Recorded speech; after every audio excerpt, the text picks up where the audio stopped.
we have studied that cells are the source of energy, electrical energy, and that energy we call their electromotive force. The unit of electromotive force is voltage.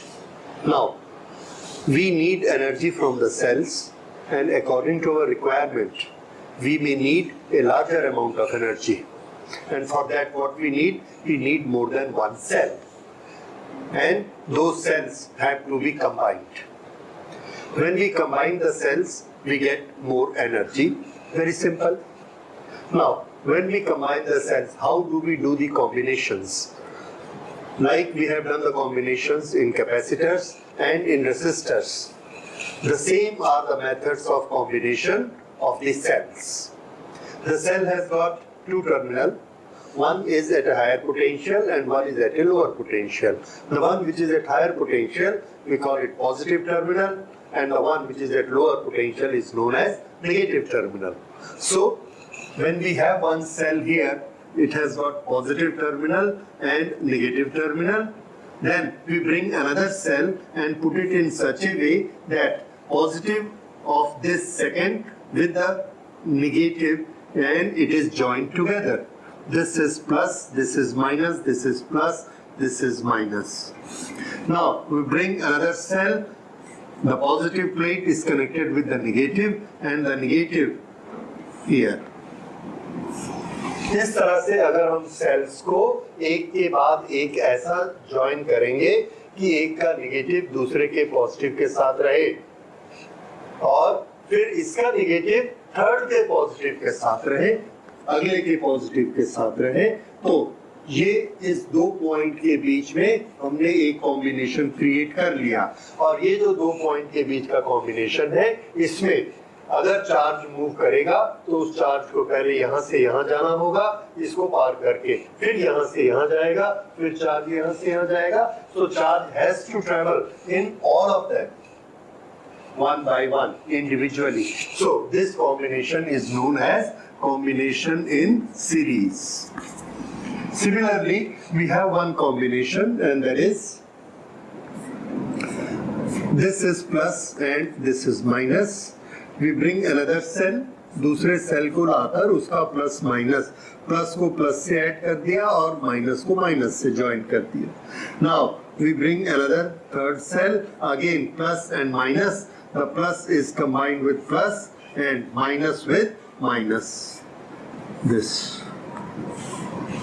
So this type of combination, plus, plus, plus, all are connected to one point, and minus, minus, minus are all connected to one point. Then between these 2 points A and B, these are the three cells which are connected in parallel. These are the three cells which are connected in series. So this is series and parallel combination. It is very much similar to the combination we made in capacitors and resistors. Now, which one we should use? किसको use करना है और क्यों use करना है, ये criteria को थोड़ा समझने की कोशिश करिए. When we need a larger bank of energy, हमें ज्यादा एनर्जी चाहिए, तो उसका एप्लीकेशन हम किसी न किसी मशीन में करेंगे. उस मशीन की कैसी रिक्वायरमेंट है, उसके बेसिस पर हम ये डिसाइड करेंगे कि हमारा कॉम्बिनेशन ऐसा होना चाहिए या ऐसा होना चाहिए या मिक्स्ड कॉम्बिनेशन होना चाहिए. तो मशीन से हम कैसे रिक्वायरमेंट करेंगे, उसके लिए देखिए एनर्जी ऑफ सेल, ये दो पैरामीटर्स पे डिपेंड करती है. Energy of this cell is given by V multiplied by I. Potential difference multiplied by current, ये हमने पढ़ा हुआ है. यस, दिस इज पावर, ये हम लोग पढ़ चुके हैं. V is what? Work done per unit charge, W upon Q. V is W upon Q. I is Q divided by T. So this is work done per unit time, that is power. And अगर इसमें T को multiply कर देंगे energy हो जाएगा. Otherwise I should write here power. So power is V into I. अब हमने जो मशीन चलानी है उसको हम ज्यादा पावर देना चाहते हैं, ज्यादा एनर्जी देना चाहते हैं, तो energy is V into I into T. Okay, ज्यादा एनर्जी देने के लिए हमारे पास जो कॉम्बिनेशन ऑफ दी बैटरीज है, इससे हम क्या लेते हैं, पोटेंशियल डिफरेंस और करंट। अगर हम पोटेंशियल डिफरेंस ज्यादा लेंगे सेम करंट में, तो हमारी एनर्जी इंक्रीज मिलेगी। अगर हम सेम पोटेंशियल डिफरेंस रखते हैं और करंट ज्यादा कर देते हैं, even then we get a larger energy. So to get larger energy, there are two methods, either to increase V or to increase I, right? Then we get larger energy. अब cell के combination में हमारे पे depend करता है कि हम larger V create करते हैं या लार्जर I क्रिएट करते हैं। We make the combination in such a way, but before that, what we should get, whether it is V or it is I. So I repeat, this is requirement of our device, our machine, जो machine हम use करते हैं। Example देखिए, if I want to run my motor, the motor which is fitted in a refrigerator, refrigerator की motor जब start होती है तो उसको इनिशियली बहुत पुश करना पड़ता है, तब वो स्टार्ट होती है। Just like our motorcycle, motorcycle जब स्टार्ट होगी तो फर्स्ट गियर में हमको पावर ज्यादा देनी पड़ती है, and once it is running it is very smooth, it need very less power. The same thing happens when certain electrical circuits. तो जिस इलेक्ट्रिकल सर्किट को पुश ज्यादा लगता है, टेंशन ज्यादा लगता है, उसको वोल्टेज ज्यादा चाहिए। Example Motors, in a refrigerator, air conditioner or any other motor, they need high potential. Without high potential, they will not kick start. एक बार स्टार्ट हो जाएंगी, then they will keep running smoothly, और उनको current ज्यादा नहीं चाहिए। They take hardly 1 ampere for refrigerator, but they need 220 volt to start. 12 volt पे 12 volt, 24 volt, it will not start. So in such cases, we need high potential. More energy. Okay. See another case. Car की headlight हमें start करनी है। Car की headlight में बहुत energy चाहिए, लेकिन उसका फिलामेंट, उसकी मशीन हम ऐसी बनाते हैं कि उसमें ज्यादा करंट की जरूरत पड़ती है, और पोटेंशियल डिफरेंस बैटरी का 12 volt. So it is a very low voltage, maybe 12 volt, maybe 6 volt. But current has to be very high. तो अगर हमने वोल्टेज कम किया, करंट ज्यादा कर दी, even then we are increasing the power. In case of refrigerator, current is only 1, but the voltage is very high, the power is very high. So bulb में हमने क्या किया था, voltage only 12 volt, but current flowing is 10 ampere. So we get lot of power. In refrigerator, voltage is 220, but current is 1 ampere. So that is again high power. तो power increase करने के लिए either V or I, we can increase either of them. Automobiles में हम mostly batteries use करते हैं, cell use करते हैं, और वहां पर हमारी करंट की रिक्वायरमेंट ज्यादा होती है। Nevertheless, हमको दोनों मेथड स्टडी करने हैं, how we can increase V, how we can increase I by the combination of cells. और ये जब हम दोनों की प्रॉपर्टीज स्टडी करेंगे, then we will come to know कि दोनों में V, potential difference between A to B, increase होता है या डिक्रीज होता है। Current in this circuit, whether it increases or decreases. In both these combination, we will fit our device, और वो डिवाइस हम यहाँ फिट कर देते हैं। This we call it external resistance. This we call as external resistance. This is load or external resistance. Internal resistance इनके है, इनके साथ इनबिल्ट है, हम चाहे तो बना भी सकते हैं। So now we will study both the combinations one after the other. So first we go for series combination.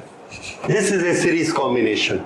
In the series combination, plus minus plus connected with minus.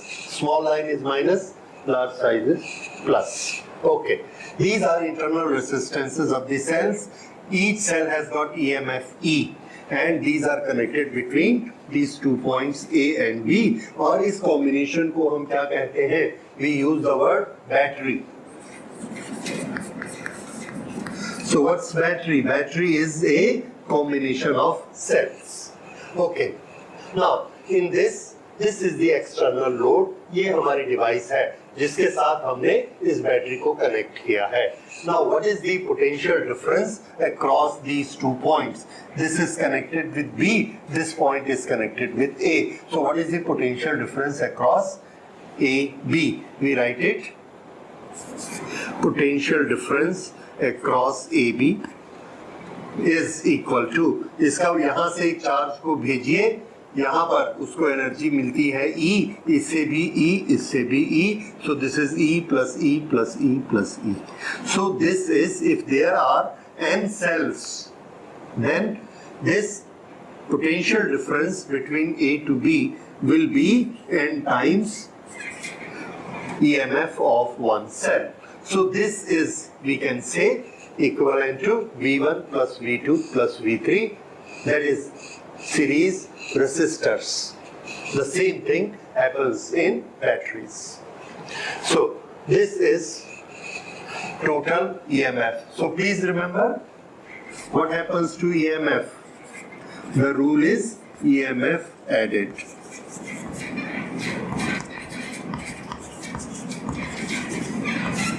So in series EMF is added up.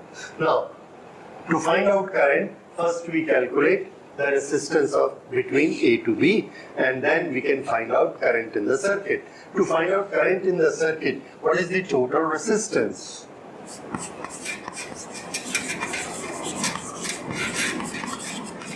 Total resistance, R plus R plus R and this R. So this is, there are n cells, 1, 2, 3, 4, n, multiplied by R. So this is NR. If we go from A, come back to A. One resistance R, second R, third R, NR, and after that plus this external R, and the current comes back here. So NR plus R. This is the total resistance. Now, this is the total EMF, the driving force in this circuit. The current will flow from plus this way, yes, to minus. Okay, that is outside the cell the current will flow from plus to minus, and inside it will flow from minus to plus. So this is direction of the current. Now, how much will be the current? Current is equal to, total EMF is NE divided by total resistance NR plus R. ये current हो गए. Okay, तो ये तीनों चीजें हमने निकाली, लेकिन अभी हमको ये पता नहीं चला कि ये करंट अगर हम एक सिंगल सेल लगाते तो क्या करंट मिलती, और अगर हमने सेल का कॉम्बिनेशन कर दिया तो क्या ये करंट इंक्रीज हो गई या डिक्रीज हो गई या उतनी की उतनी ही है. This is the result what we should know. Voltage का क्या हुआ? आंसर है वोल्टेज तो इंक्रीज हो गया, that is for sure. EMF added in series. So EMF always increase in the series. Increase. Current को हमको वेरीफाई करना है कि करंट इंक्रीज हुई या नहीं हुई. अब देखिए, अगर हम एक सिंगल सेल लगाते हैं तो सिंगल सेल में करंट कितनी होती है और कॉम्बिनेशन में कितनी होती है, इसको देखने के लिए भी हमारे पास दो ऑप्शंस हैं. दो तरह के सर्किट होते हैं हमारे पास. जैसे जो हमारे कार में हम जहां बैटरी यूज करते हैं, देयर आर टू पॉसिबिलिटीज. एक पॉसिबिलिटी ये है कि ये जो रेजिस्टेंस है, एक्सटर्नल लोड, इसकी वैल्यू ज्यादा है और इनकी वैल्यू कम. दूसरी पॉसिबिलिटी ये होती है कि ये जो इंटरनल रेसिस्टेंस ऑफ सेल है ये छोटा हो और ये R बड़ा हो। तो हम दोनों पॉसिबिलिटीज को वन बाय वन चेक करके देखेंगे। तो पहले हम लेते हैं R internal resistance is much smaller than R। Internal resistance much smaller than R। अब इस कॉम्बिनेशन में जो हमने करंट बनाई है, अगर ये R बहुत छोटा है, ये R बहुत छोटा है, then in the addition it is neglected. If it is neglected, then what do we get? Current.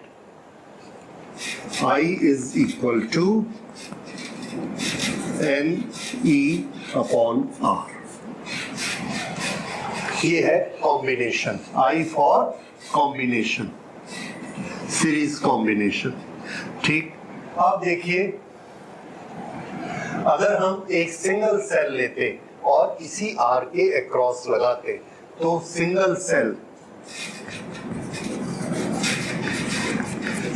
Cell में I हमको कितना मिलता? E upon R।